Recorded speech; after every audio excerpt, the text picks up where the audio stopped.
The Last Rites of Dottie O'Leary by Robert P. Fitton. Wingate blocked the entrance and pointed at Carpin. "You're in serious trouble, Mr. Carpin."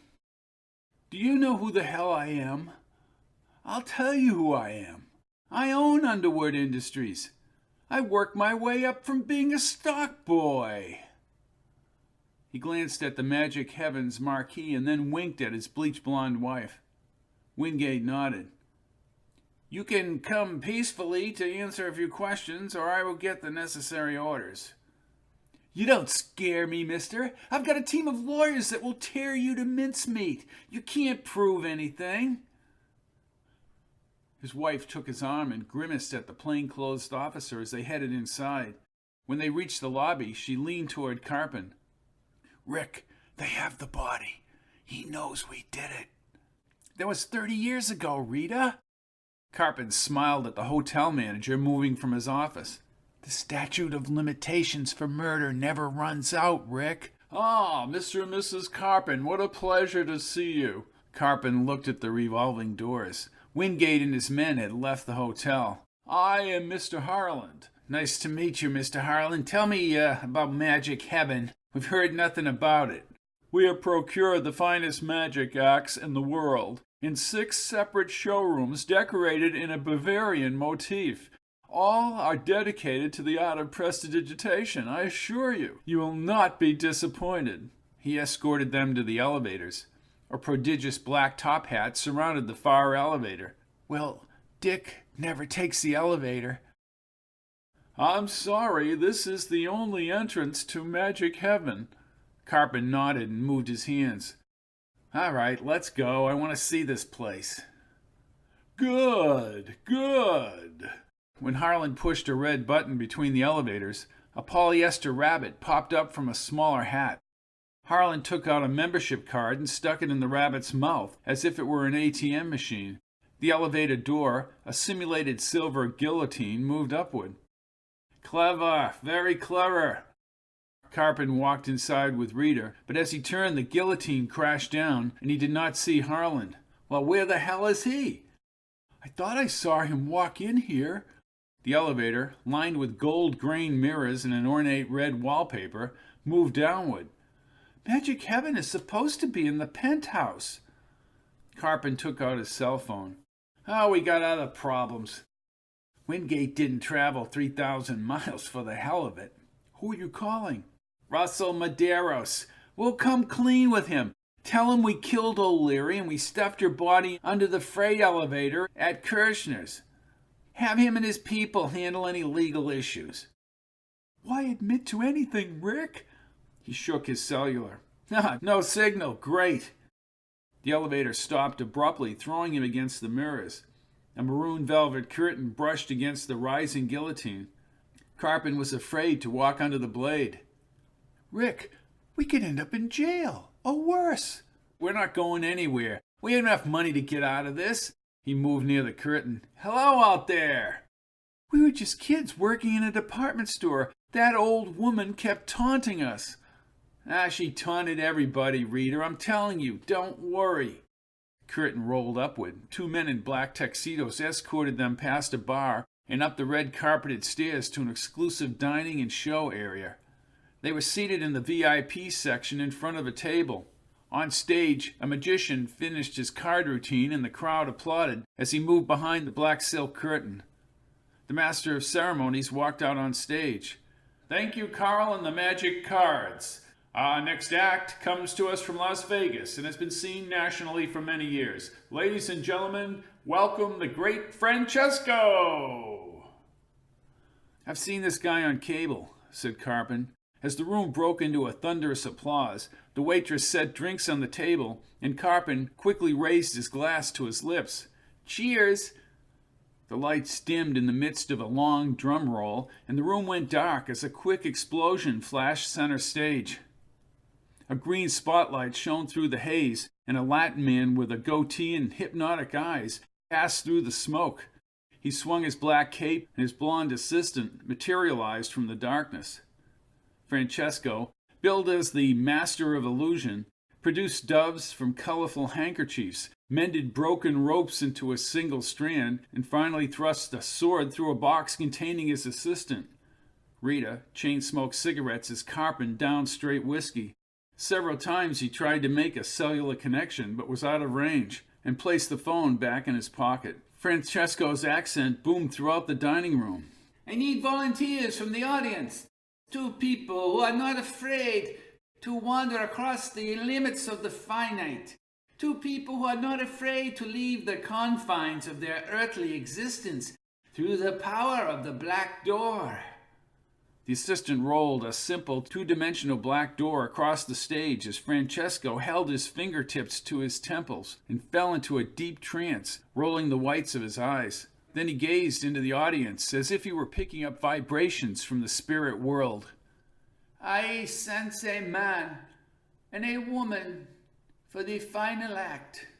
Carpin! This is the oldest damn trick in the book, Rita, said Carpin. Franchesco pointed through the green light to Carpin. You! No, thank you. Carpin motioned the assistant back, but she pulled Rita up. The applause started, and he reluctantly followed her on stage. This is bullshit. Ladies and gentlemen, the Great Franchesco will now attempt a feat never before performed on any stage, said the assistant.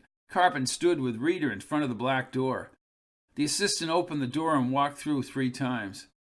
Franchesco faced the audience. Nothing behind and nothing above. At the present, this is a conventional door. Franchesco stood across the stage, fingers at his temples as the assistant moved back onto the edge of the stage. The Great Franchesco requests the room be silent as he opens the world beyond the shadows. The room lights darkened and a single, crisp spotlight shone across the door. Franchesco, barely visible, spoke in a deeper, almost amplified voice from the stage. Concentrate. We must all concentrate. It is inevitable that everyone passes through the door. Those who would enter for many reasons, through the door. The door. The door. The door. Carpin chuckled. Very effective, I'll give him that. As he turned, Franchesco's cape spread through the air again. His cold and dark eyes seemed to hover away from his body as the black door slowly opened on its own accord. Enter! Enter!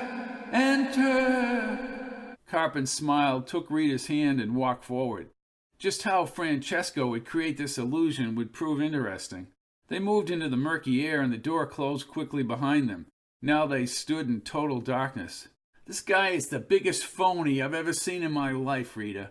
He felt his way along the wall slats, not there a few seconds ago. How the hell did he do that? Rick, I'm scared. Franchesco, we can't see anything. Carpin continued along the wall.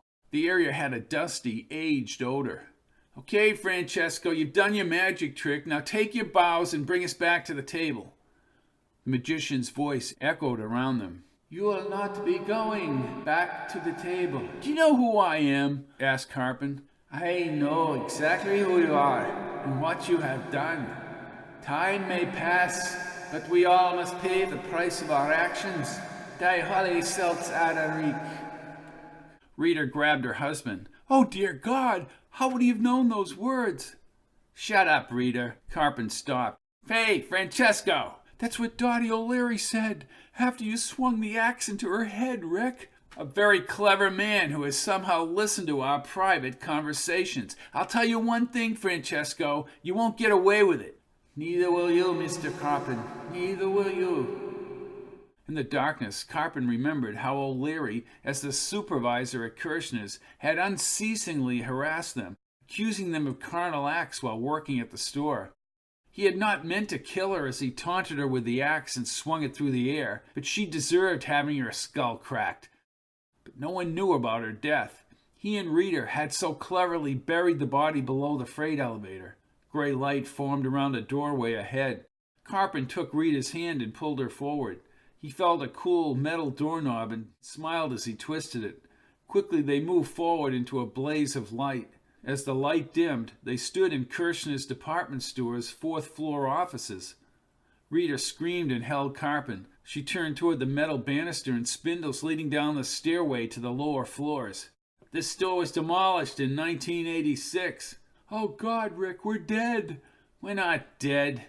He moved past the shelves of dusty, cobwebbed merchandise. "Mind control. Clearly he's hypnotized us all, that's all. He'll snap his fingers and it'll be all over." "How can we both be here?" "I don't know, Rita. This is a fancy club. He's paid well." Carpen searched his mind, wondering just how Franchesco had known what O'Leary had said in German before she died. They neared the store offices, bathed in a dull white light. As he pushed open the swinging half door near the switchboard, a single red light flashed near the connecting plugs. Carpen moved ahead to the store manager's office and passed the faded wall calendar from November 1966. Family pictures were coated with dust and store reports covered the manager's desk. Carpen ran to the window and pulled back the drapes overlooking Main Street, but only saw a ghostly reflection of himself in the black window. He reached for the desk lamp. "We're out of here." "What are you doing?" "I'm gonna break that damn window." He yanked out the cord, gripped the heavy brass lamp, and hurled it at the Main Street window. The lamp smacked the surface but bounced back onto the carpet. He retrieved it quickly and hacked the glass until he was drenched in sweat. "Ah, screw it." Carpen again squeezed her hand and ran from the office, but he stopped at the switchboard. He stared at the single flashing red light. Slowly he took the headset in his hand and lifted it to his ear. Loud static like a worn vinyl phonograph record and a persistent hiss filled the speaker. He heard footsteps on the other end. Somebody picked up the phone and a shaky old voice crackled into his ears. He ripped off the headset and chucked it against the wall. "What was it, Rick?" Carpen grabbed her and pushed her through the half door as they ran back into the store. They would have to exit via the stairs or the elevator. In the indistinct light, he stepped into the main aisle and eyed the staircase ahead. Two sinewy, rigid black electrical cords slithered up the stairs and across the vinyl floor. Carpen retreated past the red, flashing switchboard light. Rita's fingernails sunk into his wrist. One of the cords snaked down the aisle and wrapped tightly around her ankles.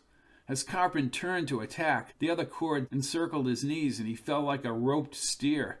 "Damn this!" The store lights flickered as if they were in an air raid shelter. Carpen clung to a counter leg as the other cord dragged the squirming Rita down the aisle toward the darkened staircase. Carpen struggled, but he was overpowered and pulled across the cold floor. On his back, he saw his hysterical wife disappear over the staircase edge. She wailed with each successive thud down into the darkness. Carpen hunched his body and tensed his muscles as he, too, careened down the hardened stairs. His head slammed the plaster wall at the landing, and he flipped down to another staircase. At the next landing, the cords loosened in the dark, and Carpen rolled across a rug inside the store. The store lights popped on. He scrambled on his knees and held his wife in the third-floor furniture and appliance department. "We're dead!" cried Rita. "No!" Carpen stood. "We're getting out of here!" As he turned, the speakers blasted music across the floor. Carpen heard a newscast about the Vietnam War. "Oh, you're so clever, Franchesco, but it won't work." He grabbed Rita's shaking hands and hoisted her up. More radios and cassette players created a disjointed mix of music and voices. Carpen turned and banged on the metal elevator doors. He heard the elevator cables moving. The doors slid open and he ripped back the brass gate. Rita ran inside as he took the manual controls. "Rick, he's got us. Somehow he's got us." Carpen laughed as the doors closed. "Oh, yeah." He fiddled with the lever and the old elevator rumbled downward. "Nobody knows what we did." The elevator screeched to a stop, throwing them to the floor. The single candelabra bulb above was reduced to a red tungsten glow. Carpen flung off his suit coat and on his knees clawed at the doors. An opening no larger than a yardstick appeared between the second and third floors. "What now, Rick?" "Through here." He backed his body into the opening and fell to the rug below. The elevator started upward. "Jump, Rita!" Rita hesitated. As the opening narrowed, she leaped and hit the floor. He helped her up again, but her knees buckled. Oh God, Rick, we are dead. We have to be dead. Shut up. He surveyed the home furnishings and housewares departments. He turned to the staircase once she was able to walk. The upright black cord stood sentry at the entrance. Rita pushed her fingers through her scraggly hair. I can't take any more of this. Carpin held her shoulders, but something cold and wet soaked through his shirt. He looked up slowly. Thick blood dripped from plaster cracks across the ceiling. He heard an almost inaudible voice down the side corridor as more blood moistened his shirt. Franchesco, you've gone too far. Stop this right now. He headed toward the corridor near the freight elevator entrance. He wiped blood off his cheek as a low rumble shook the building. A high-shelved gondola toppled over and Carpin dove onto the floor. A constrained voice formed in the darkness. Murderer! Murderer! Rick, it's her! It's her! That's impossible. You will pay for what you've done. Carpin took Rita's hand and marched past the fallen shelves. Let's get the hell out of here. A group of mannequins, some missing arms and legs, others with jagged holes in their plastic bodies, surrounded them and attacked them with merchandise from the shelves. Carpin's eyes stung and he was knocked to the floor. Two mannequins grabbed Rita and crunched her skull into the support pole. Carpin held his throbbing eye and leaped to his feet. He ripped a 2x4 from a display. Swinging wildly, he tore the mannequin shelves apart. Rita, blood trails over her face, broke free and screamed. More blood rained on Carpin's sticky shirt. The ubiquitous electrical cords had vanished from the lower stairway. We will make it out of here. Rita spoke through her tears. She won't let us out of here, Rick. She won't. He wiped his forehead with his shirt sleeve. We'll get to the first floor and we'll walk out of this place. He darted down the staircase and nodded. She took his hand and they precariously started down. Dim light reflected on the side walls and more music played below. Carpin slipped on the slick stairs and Rita lost her footing. He sensed a superior force pulling him as he reached for the banister and tumbled onto the balcony overlooking the first floor. He grasped the iron support rails as the store music echoed erratically. Hundreds of candles stacked on spreading chandeliers burned brightly. Cash registers rang as clerks, customers, and bodies decomposed or dried to brittle ivory skeletons wandered about the store. My God. Rita screamed as Carpin pulled her up. We can't go down there. Yes, we have to go down there. He forced her down the stairs. The music stopped and O'Leary's voice shook the speakers. Die Holly helps Alaric. Shut up. Carpin reached the first floor and faced a smiling corpse wandering into the men's departments. Illusions, hypnosis. How do you wish to pay for your crime? We're not paying for anything. Nothing is real. The store manager, a wilted rose stuck in his lapel and gray flesh chunks hanging off his facial bones, approached with a rotted smile. I am glad you've finally come back with us, Rick. You see, it's been a busy day. If you can punch in, we'll find something for you to do. The manager moved down the aisle, but Carpin rushed forward, swinging his fists. He lifted the manager's body as light as balsa wood into the air. The fragile corpse impacted against the counter and splintered into spinning pieces across the floor. Registers stopped ringing. Everyone in the store slowly turned and a long, slow, melancholy chant began. Die Holly Subs Haderic. Die Holly Subs Haderic.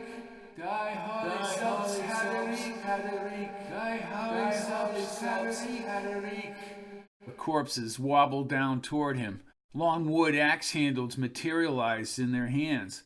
He pulled Rita toward the wall as the dead wailed and swung the axes. It was an accident, yelled Rita. Carpin sneered and grit his teeth. No, it was no accident. The stagnant air cooled his blood-saturated shirt, and when he turned, the freight elevator shaft formed a wall behind him. Corpses with mushy, skeletal faces and fleshy carved eye sockets swiped the axes. A wide, blood-smeared gash tore across Rita's neck. Another axe broke loose, grazing Carpin's cheek. Rita collapsed as he fell back into the shaft and slammed against the dirt below. He lay half-conscious on the bottom. Burnt wax from blurry red flickering tapers across the basement wafted into the elevator shaft. As he slowly stirred, Rita's head, tethering on her exposed backbone, rolled against his shoulder. Carpin shot to his feet. "Rita!" As the dead lamented from the first floor above, Carpin refused to look at his decapitated wife. "Who's the murderer now?" A gray, shaded hand pushed up through the dark dirt and clamped his foot tightly. He kicked with his other foot, finally freeing the hand long enough to extend both his hands upward and grab the opening above. Pulling himself over the top, he crawled onto the basement floor. "Where are you? Show yourself!" With the axe still stuck in her forehead, Dottie O'Leary emerged from the basement shadows and walked into the eerie, candle-lit glow. From the elevator shaft, a slow, persistent breeze chilled her skin, and shadows danced across the cement walls. O'Leary's steel-blue hair surrounded hunks of moldy flesh, and her yellow teeth were withered to the gums. "I have awaited your return, Mr. Carpin." "You killed my wife." "Oh, no one really dies, Mr. Carpin." Rita, her evening dress wet with blood, walked stiffly like a battery-powered toy. She smiled and her eyes opened as her head wobbled, exposing the severed neck flesh. "She's dead." Rita's strained voice had a low, echoing tone. "We could never get away with it, Rick." "No, she deserved it." He turned and faced O'Leary. "You deserve to die. You never let up on us. Lies, constant pressure on everyone you knew. I'm not sorry that I killed you." O'Leary smiled, the embedded axe slowly moving as she nodded. "It is worse to be alive with the dead than to be dead with the living. And you, Mr. Carpin, will never leave this store." The main elevator door opened. Deep crimson wallpaper lined the walls, and blue gas flame jets lit the glass wall sconces. An immovable force enveloped Carpin as Rita shuffled by him into the car. Dottie O'Leary laughed as Carpin was dragged across the basement. "No! No!" Carpin was thrown against the wall and peered up from the floor as Dottie O'Leary moved through the elevator's gas-lit doorway. The door slid like fingernails slowly moving down a school chalkboard. She stared down at him, her eyes dull and lifeless and her mouth hardly moving. The doors fully closed, but Carpin could still not move, and the elevator's light moved downward. Carpin was pulled to the edge and stared at the vanishing light. As he was taken over and tumbled into a free fall, O'Leary's voice echoed down the elevator shaft. "Die holy selves had a reek." Wingate pushed his way through the crowd toward the EMTs hovering over Carpin's body. The magician stood with his assistant near the curtains off stage. Carpin lay sprawled in back of an open door and his wife was missing. "Is he dead?" The husky kid in a white uniform looked up. "Am I? We couldn't bring him around." Wingate held the court orders in his hands and pursed his lips. "Damn. Did he confess to anything?"